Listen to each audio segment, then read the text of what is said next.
शिवसेना उभाटा गटाची परिस्थिती आता केविलवाणी झाली असून त्यांना आता कोणाचाच आधार नाही। उभाटा गटाची परिस्थिती आता हम दो हमारे दो अशा प्रकारची झाली आहे। मुख्यमंत्री मोह व पुत्र मोहामुळे ते काँग्रेसच्या मांडीवर बसले आणि त्यांचे आज असे दिवस आल्याचे ग्रामविकास मंत्री गिरीश महाजन यांनी सांगितले। आज नंदुरबार येथे भारतीय जनता पार्टीचे लोकसभा उमेदवार डॉक्टर हिना गावित यांच्या प्रचारासाठी कार्यकर्ता मेळावा घेण्यात आला। यावेळी आदिवासी विकास मंत्री डॉक्टर विजयकुमार गावित, भाजपा महामंत्री विजय चौधरी, खासदार डॉक्टर हिना गावित, माजी मंत्री ॲडव्होकेट पद्माकर वळवी, नंदुरबार लोकसभा प्रभारी तुषार रंदे, जिल्हा परिषद अध्यक्ष डॉक्टर सुप्रिया गावित, भाजपा जिल्हाध्यक्ष निलेश चौधरी यांच्यासह पदाधिकारी कार्यकर्ते उपस्थित होते। यावेळी गिरीश महाजन यांनी सांगितले की पुत्र मोहामुळे उभाटा गटाला हे दिवस आले आहेत। त्यांच्याकडे ज्येष्ठ नेते असताना सुद्धा त्यांना डावलण्यात आले, मुलाला पुढे करण्यात आले। आदिवासी विकास मंत्री डॉक्टर विजयकुमार गावित यांनी सांगितले की नंदुरबार जिल्ह्यात भारतीय जनता पार्टीची परिस्थिती अत्यंत चांगली असून ॲडव्होकेट पद्माकर वळवी भाजपमध्ये तसेच आमदार आमच्या पाडवी हे शिंदे गटात सहभागी झाल्याने महायुतीची ताकद वाढली आहे। विरोधी उमेदवाराची लोकसभा क्षेत्रात काही ओळख नसल्याने डॉक्टर हिना गावित यांचा विजय निश्चित होणार असे विजयकुमार गावित यांनी बोलताना सांगितले।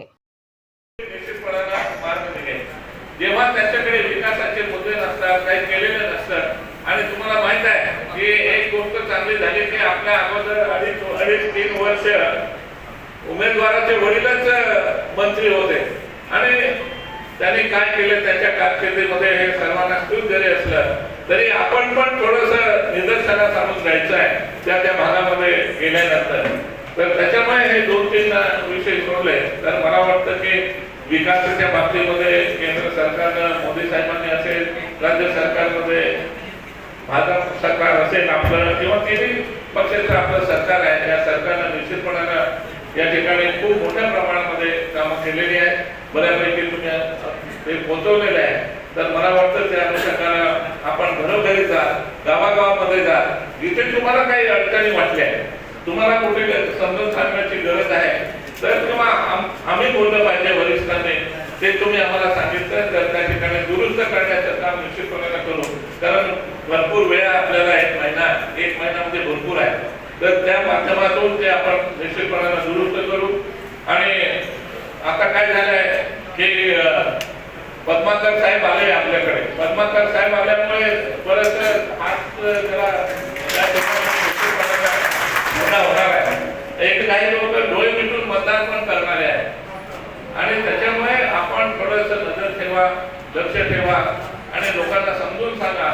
लोक मतदान करायला तयार आहे, त्यांना फक्त मतदानापर्यंत आणायची गरज आहे आणि त्यांना मतदानापर्यंत आणलं तर मला वाटतं चांगलं मतदान झालं तर मला वाटतं की आपण निश्चितपणानं जो आकडा अपेक्षित आहे गिरीश भाऊंना तो आकडा निश्चितपणानं गाठू एवढंच त्या निमित्तानं सांगतो। पण अशा पद्धतीने कुठेतरी उद्धव ठाकरेंची सेना असेल हे सगळे असा केविलवाणा प्रयोग करतायत, कारण आता त्यांना कुठे काही आधार राहिलेला नाही। आज आपण बघितलं असं की दररोज म्हणजे अजून मतदान होईपर्यंत अजून किती लोक इकडे तिकडे कोण राहील की मध्ये म्हणतो तर हम दो हमारे दो, हम दो म्हणजे कोण दोन्हीकडे ते आणि छोटे राजकुमार, हमारे दो म्हणजे कोण संजय राऊत आणि त्यांचा भाऊ चालेल। त्याच्यामध्ये काही सांगता येत नाही, त्याच्यामध्ये काही सांगता येत नाही, पण तो अशी परिस्थिती आता उद्योगाची काय झाली, अतिशय केवलवाणी परिस्थिती झाली। कोणी त्याच्याकडे राहिलेलं नाही। मग सगळं 55 पैकी 50 लोक निघून जात आहेत, काय तुझं अस्तित्व राहिले, काय तुझ्याकडे राहिलेलं आहे आणि का झालं, कशामुळे झालं याच्याकडून आपल्याला आहे।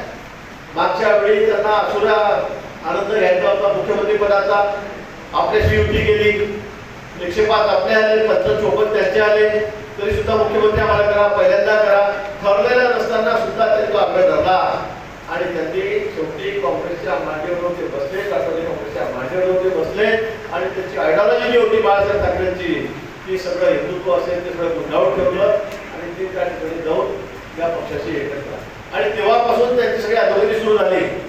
त्याला क्षणिक आनंद मिळाला, त्याला थोडा आनंद मिळाला खुर्चीचा की मी मुख्यमंत्री झालेलो आहे, पण तोही त्यांना घेतला नाही आला।